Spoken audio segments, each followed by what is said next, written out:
The summer heat hit me like a wall as I stepped out of the car. I had been driving for hours, the long, winding road that led to the lake house becoming a familiar blur.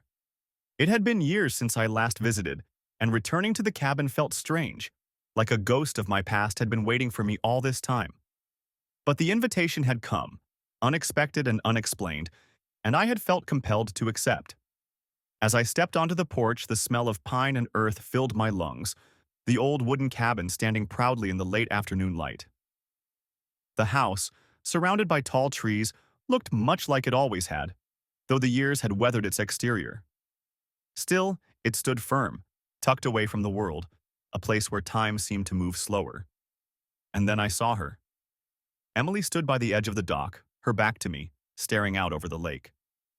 The golden light of the setting sun highlighted her silhouette, and I found myself unable to move, my heart catching in my throat.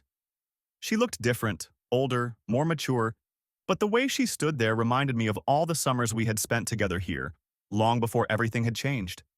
I had not expected her to be here. I had not expected to see her again. "Emily," I said softly, my voice barely above a whisper, but she heard me. She turned slowly, her eyes locking onto mine from across the yard.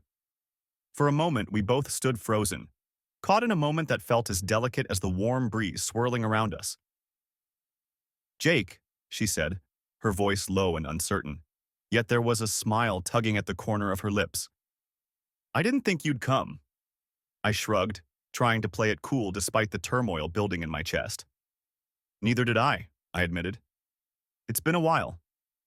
She nodded, her eyes scanning my face like she was trying to figure out how much of the boy she used to know still lingered in the man standing in front of her. "Too long," she murmured, almost to herself. The silence between us was thick, loaded with everything we had left unsaid all those years ago. We had been inseparable once, best friends, confidants, but things had shifted in those final summers.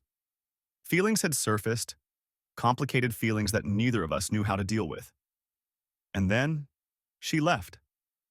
"Are you staying at the cabin for the whole summer?" I asked, finally breaking the silence, my voice a little too casual. She glanced toward the house. "Yeah, my parents thought it would be nice to rent it again. They're not here yet. I just came early to, get away." I nodded, understanding what she meant without her needing to explain. The cabin had always been a retreat for us, a place where the rest of the world melted away. "Want to join me?" she asked, tilting her head toward the dock. "It's been a while since I've had company." I hesitated for a split second, then nodded, walking toward her as the last light of day reflected off the lake. I could feel my heart thumping in my chest with every step I took. This was Emily, the girl I had spent every summer with, the girl I had secretly harbored feelings for, feelings I had never voiced. When I reached her, she smiled again, but this time it was softer, less guarded. "It's good to see you," she said, her voice sincere. "Yeah," I replied, looking out at the water. "You too." We sat down on the dock, our legs dangling over the edge, our feet barely touching the surface of the water. The sun was almost gone now, leaving the sky painted in hues of orange and pink. The air was still warm, but there was a tension between us that felt colder, something neither of us wanted to acknowledge. "How's life been for you?" Emily asked after a few minutes, her voice breaking through the silence. "I haven't heard much from you since, well, I sighed, running a hand through my hair. "It's been fine, I guess. Nothing too exciting. Just work." She raised an eyebrow. "Just work?"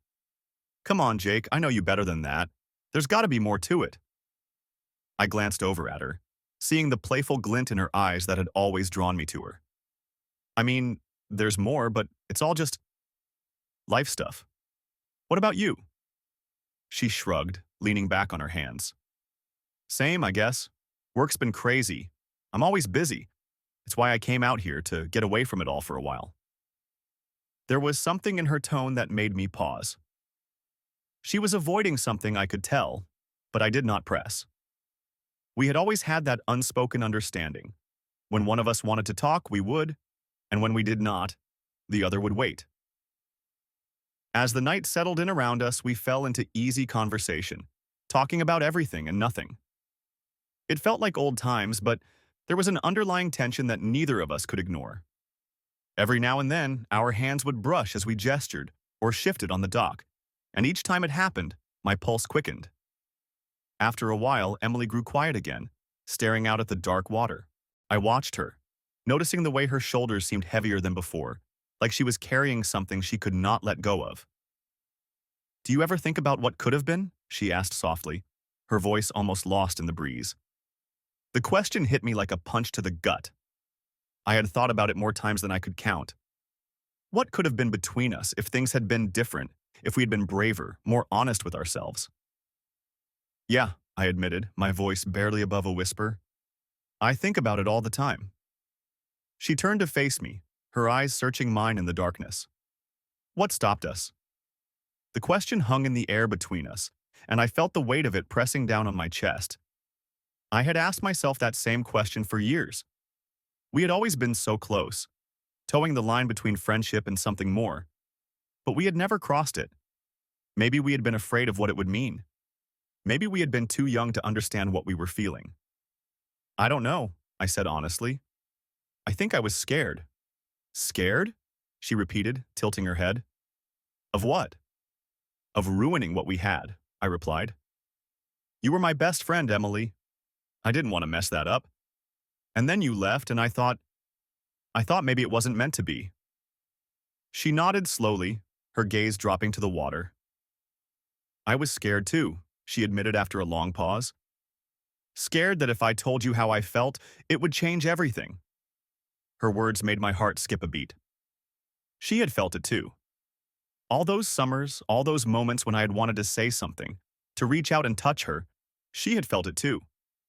I swallowed hard, the air between us thick with tension. "And now?"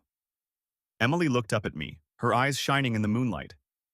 "I don't know," she whispered, "but I don't want to wonder what if anymore." Before I could process what was happening, she leaned forward, closing the distance between us. Her lips brushed against mine, soft and tentative, and I froze for a split second, my mind racing. But then I kissed her back, all the years of pent-up emotions pouring into that one moment. The kiss deepened, and I felt her hands slide up to cup my face, pulling me closer. My heart was pounding in my chest, my body reacting to the touch of her skin against mine. It felt like everything I had been holding on to for so long was finally being released. When we finally pulled away, breathless, Emily rested her forehead against mine, her eyes closed. "I've wanted to do that for so long," she whispered, her voice shaky. "Me too," I murmured, my hands still holding on to her like I was afraid she might disappear. We sat there for a while, our foreheads pressed together, our breathing slow and steady. I could feel the warmth of her body next to mine, the softness of her skin against my fingertips. It was a moment I had dreamed of for so long, but now that it was here, it felt almost surreal. But as the night grew darker and the stars blinked into view above us, reality began to creep back in. I pulled away slightly, my heart sinking as the weight of what we had done settled over me. "Emily," I said softly, my voice tinged with regret. "This... we shouldn't." She looked at me, her expression pained. "I know," she whispered, "but I can't help how I feel." I ran a hand through my hair, feeling the conflict building inside me. This was wrong, wasn't it? She was my best friend. We had crossed a line that could change everything, and I wasn't sure if I was ready for that. "I'm scared," I admitted, my voice barely audible. "I'm scared of what this means. What if we ruin everything?" Emily reached out, her fingers brushing against my cheek. "What if we don't?" she asked softly. "What if this is what we've been waiting for all along?" Her words hung in the air, and I found myself torn between what I wanted and what I knew I should do. I had spent so many years pushing these feelings down, pretending they didn't exist, but now that they were out in the open, I couldn't ignore them anymore. "I don't want to lose you," I said, my voice raw with emotion. "I don't want to screw this up." "You won't lose me," she promised, her voice steady. "I'm right here, Jake. I've always been here." And in that moment, I realized that she was right. She had always been there, waiting for me to see what had been in front of me all along. The girl I had grown up with, the girl who had been my best friend, was also the girl I had fallen in love with. I reached for her, pulling her close once again. And this time, I didn't hold back. I kissed her like I had wanted to all those years ago, my hands tangling in her hair, my heart pounding in my chest. It felt like the most natural thing in the world, like we were finally where we were meant to be. We spent the rest of the night wrapped up in each other, our conversation quiet and intimate, filled with confessions and promises. We talked about the years we had spent apart, the feelings we had hidden, and the future we were too scared to imagine. And as the sun began to rise, casting a soft glow over the lake, I knew that everything had changed. The summer days slipped away quickly after that. We spent every moment together, exploring the lake, hiking the trails, and talking late into the night. It felt like we had fallen into a dream, one where the outside world didn't exist, and nothing mattered except the two of us. But as the end of the summer approached, the reality of our situation began to settle in. Emily had a life back in the city, a job, friends, responsibilities. And I knew that when the summer ended, she would have to leave.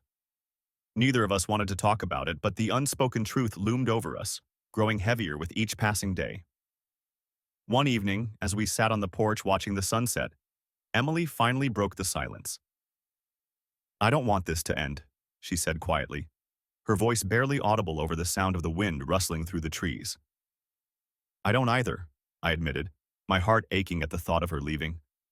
"But it has to, doesn't it?" she asked, turning to look at me with tears in her eyes. "I have to go back, Jake. I can't stay here forever." I knew she was right, but that didn't make it any easier to hear.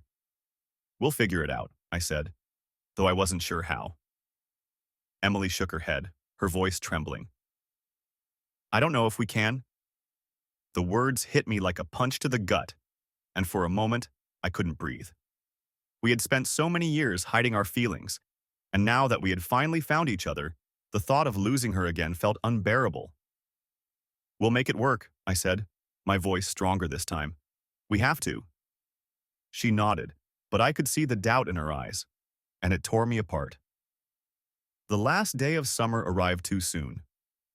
Emily packed her bags, and I stood by her car, trying to find the right words to say. "I'll come visit," I promised, though the words felt hollow. She smiled sadly, reaching up to cup my face in her hands. "I love you, Jake," she whispered, her voice thick with emotion. "I love you too," I replied, my heart breaking as I watched her get into the car. And then she was gone, leaving me standing alone on the porch, the weight of the summer pressing down on me like a heavy blanket. I wasn't sure what the future held, but I knew one thing for certain. This summer had changed everything. Months passed, and true to her word, Emily visited as often as she could. We spent weekends together, falling back into the easy rhythm we had found that summer, but it wasn't the same. The distance between us, both physical and emotional, began to take its toll. I loved her, and I knew she loved me, but love wasn't always enough. And slowly, as the seasons changed, our relationship began to unravel. It was a cold evening in December when Emily finally admitted what we had both been avoiding. "I don't know if this is working," she said, her voice small and broken. The words hit me like a knife to the chest, but I knew she was right. We had tried to make it work, but the distance, the strain, it was too much. "I'll always love you," she whispered, tears streaming down her face. "I'll always love you too," I replied, my heart breaking as I let her go. The months that followed were a blur of heartache and healing. I threw myself into work, trying to forget the girl I had loved and lost. But the memories of that summer stayed with me, haunting my every thought. And though I knew we had made the right decision, a part of me would always wonder what might have been. Years later, I found myself standing on the same porch, staring out at the lake. The house was quiet, the air still, and as I watched the sun dip below the horizon, I couldn't help but smile. Emily had been my first love, and though we hadn't made it, I was grateful for the time we had shared. She had taught me how to love, how to let go, and in the end, that was enough. Some loves weren't meant to last forever, but some loves, no matter how fleeting, would stay with you forever. And as I stood there, the wind whispering through the trees, I knew that I would always carry a part of her with me.